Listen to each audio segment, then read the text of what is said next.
Nah, apa bagian yang disimak itu? Bacaan Quran. Jadi sebagian yang disimak ini ada yang diikuti. Apa diantaranya? Al-Fatihah. Al-Fatihah. La salata liman lam yaqra bi Fatihatil kitab. Tidak sempurna salat seseorang ketika bisa baca Al-Fatihah, dia tinggalkan Al-Fatihahnya. Ini maksudnya dalam salat berjamaah. Imam baca Al-Fatihah, makmum punya peluang.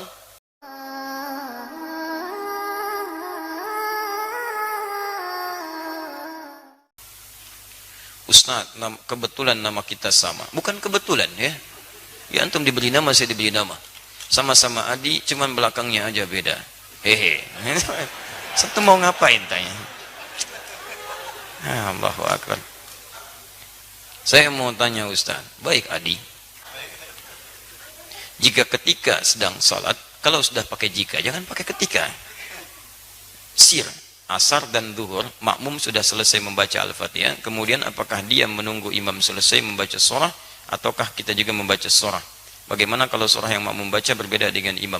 Dalam salat makmum dengan imam, kita bisa lihat kondisinya. Pertama, ayat-ayat yang mengisyaratkan, bahkan hadis-hadis mengisyaratkan dalam kondisi makmum mendengarkan bacaan imam.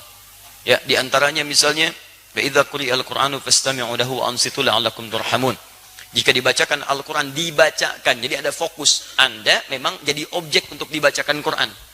Ya, fastami'u, Anda diam, berhenti. Wa ansitu. Ansitu itu lebih kepada diam, fokus, berhenti. Misal, sedang ngobrol nih. Saya bacakan misalnya. Anda objek bacaannya, maka Anda diam menyimak. Makanya ketika khutbah, kenapa diminta ansitu wasma'u? Karena Anda jadi objek dari khatib, diajak bicara.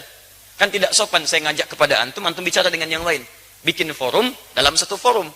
Sama ketika Anda dibacakan pada Anda ayat Quran, Anda fokus melihat, mendengarkan, fokus dengar. Dan tidak ada fokus paling dalam kecuali saat sholat. Imam membacakan, mohon kepada Allah, dan bacaannya mewakili Anda. Makanya ketika diperdengarkan pada Anda diam, simak baik-baik. Ketika bacaan diperdengarkan kepada Anda, diam, simak baik-baik. Maka Nabi menyampaikan, innama ju'ilal imamu liyutamma bihi, fa qira'atul imam qira'atul ma'mum. Imam dijadikan untuk diikuti. Bacaan imam itu bisa mewakili bacaan makmum. Ketika Anda menyimak, mendengarkan. Nah, apa bagian yang disimak itu? Bacaan Quran. Jadi sebagian yang disimak ini ada yang diikuti. Apa diantaranya? Al-Fatihah. Al-Fatihah. La salata liman lam yaqra bi Fatihatil kitab. Tidak sempurna salat seseorang ketika bisa baca Al-Fatihah, dia tinggalkan Al-Fatihahnya. Ini maksudnya dalam salat berjamaah. Imam baca Al-Fatihah, makmum punya peluang. Makanya mohon maaf ya, imam itu tolong beri kesempatan pada makmum untuk bisa setidaknya memiliki waktu jeda untuk bisa mengikuti bacaan imam dalam Fatihah. Anda bisa jedakan dalam setiap ayat. Misal, Alhamdulillahi Rabbil Alamin. Tidak sebentar, makmum mengikuti dalam hatinya. Alhamdulillah Rabbil Alamin. Ar-Rahmanir Rahim. Antum ikuti misalnya. Bisa antum kalau baca hadar misal seperti dalam tarawih, Alhamdulillahi Rabbil Alamin Ar-Rahmanir Rahim Maliki Yaumiddin. Antum panjangkan itu, sambungkan sampai waladhdallin misal, antum jeda sebentar supaya makmum punya kesempatan untuk membaca Al-Fatihahnya. Batas paling minimal kata para ulama 3 ayat. Kalau antum baca dari bismillah sampai Ar-Rahmanir Rahim. Kenapa boleh 3 ayat? Karena ayat terpendek dalam satu surah Al-Quran, surah terpendek di Quran adalah diukur dengan 3 ayat. Inna a'tainakal kautsar fashalli lirabbika wanhar inna syani'aka huwal abtar. Itu terpendek. Karena surah terpendek 3 ayat, maka setiap surah dipandang cukup ketika dibacakan 3 ayat dengan kadar yang sama dengan Al-Kautsar.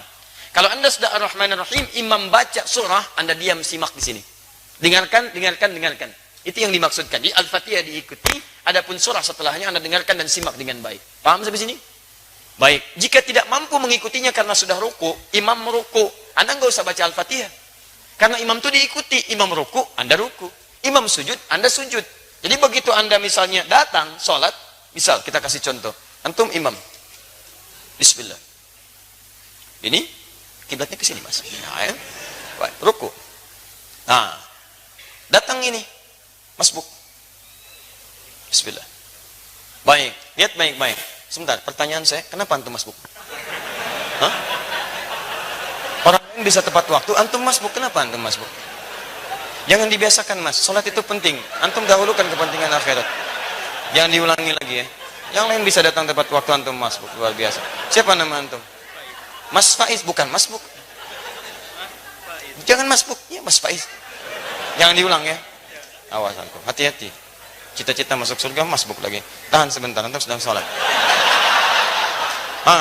Ini posisi sedang rukuk. Beliau datang terlambat. Ya. Nah, begitu beliau datang, kemudian takbir, karena sholat dibuka dengan takbir. Takbir. Allah.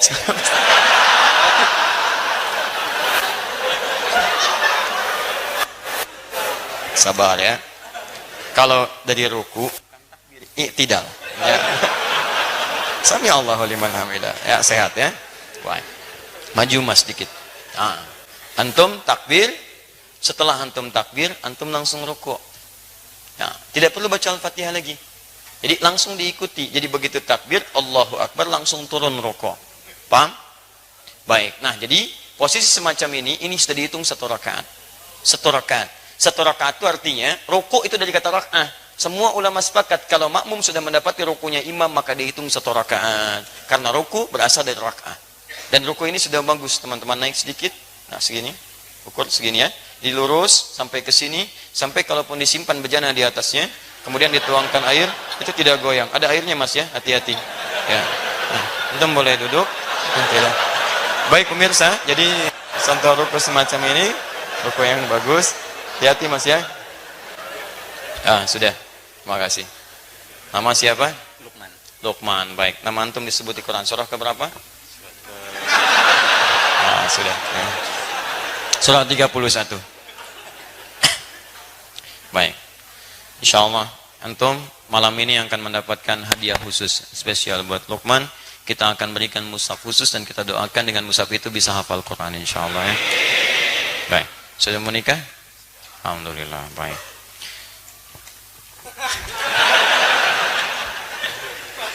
Faiz. Baik. Jangan masbuk lagi ya. Teruskan. Baik. Jadi antum langsung ikuti, kemudian bacaan rukuknya ikuti itu. Sekarang persoalannya, bagaimana kalau sholat sir? Karena bacaan imam tidak diperdengarkan kepada antum. Maka disinilah ulama berpendapat, satu mengatakan cukupkan dengan Al-Fatihah. Karena yang dimintakan Al-Fatihahnya. Maka antum bacakan Al-Fatihah, Al-Fatihah, Al-Fatihah. Jikapun belum imam kemudian turun, antum bisa mengulang Al-Fatihahnya. Yang kedua, ini saya lebih cenderung kepadanya.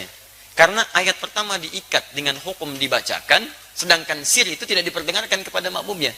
Maka dari itu setelah antum kemudian bacakan surah Al-Fatihah, antum bisa kemudian bacakan surah-surah yang sekiranya bisa menunggu imam sampai dengan dia ruku. Ustadz, bagaimana kalau bacaan makmum beda dengan imam? Tahu dari mana antum bisa sama dan beda? Kan imam nggak ngasih tahu karena nggak dibacakan kepada antum. Nggak bisa antum mau ruku, imam sama nggak bacaan? Ini sama antum sedang sholat. Ya? Di situ nggak ada masalah perbedaan itu, sepanjang masih dalam rukun yang sama, nggak ada masalah. Sama dengan begini, antum mau turun sujud, imam pakai lutut, antum pakai telapak tangan, salah nggak? Tidak, karena posisinya sama-sama mau sujud dan diberikan kesempatan hal yang menggunakan perangkat bisa berbeda. Yang penting turun sujud. Jadi tidak harus imam pakai lutut, antum pakai lutut, tidak. Imam bisa pakai lutut, antum bisa pakai telapak tangan, bergantung pada kemudahan kita. Imam telapak tangan, antum pakai lutut. Yang salah imam pakai lutut, antum pakai kepala, itu yang salah. Jelas ya? Di dalam konteks ini, itu silahkan seperti tadi yang kami sampaikan. Man, sami Allahu liman hamidah.